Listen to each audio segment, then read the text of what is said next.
Turning our focus now to the West Coast. San Francisco voters recalling District Attorney Chesa Boudin as residents express frustration with the state of the city. I should point out there's two elections that we've been watching, and that's both on the West Coast in California. In San Francisco's case, this recall of the district attorney, who is seen as a real vocal leader nationally about criminal justice reform.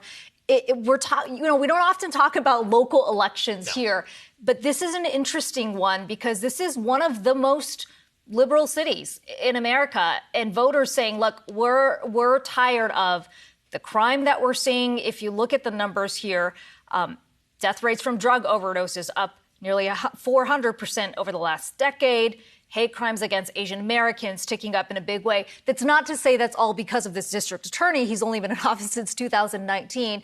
But it is the voters expressing frustration against the state of the city right now. And in many ways, San Francisco is one of those cities that's been hardest hit during the pandemic because there's so many people that exited.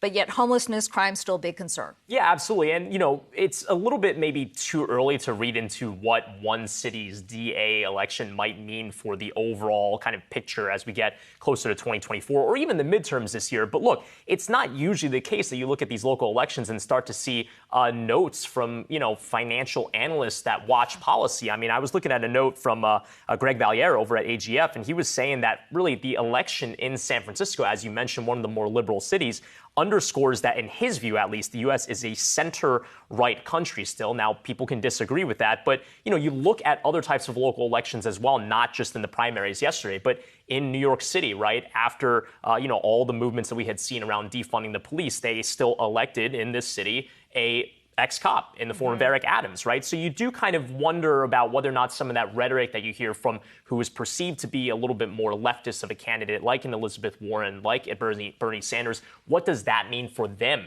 in the midterm elections or in 2024 as well? It's certainly a valid question. And the other election that we saw yesterday was that for LA Mayor Rick Caruso, who's multimillionaire developer, very well known to those who are out there. If you've been to the Grove, right? Or the Americana. I mean, he's a developer right behind those walls. And then he ran against Karen Bass, longtime congresswoman who was seen as a shoo-in early on.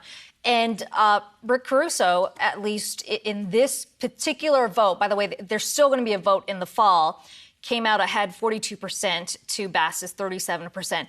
He outspent Karen Bass, we should say, $40 million of his own money. That is 12 times the amount that Karen Bass spent. So some would argue, well, look, he had a lot of resources. But to your point again, he has advocated for expanding the police force, which is not what Eric Garcetti, the current mayor, has been pushing for. And it does go against, yet again, sort of, in what is considered a more liberal city, is there starting to be a bit of a backlash? Yeah. Is it a good thing to be associated with the Grove?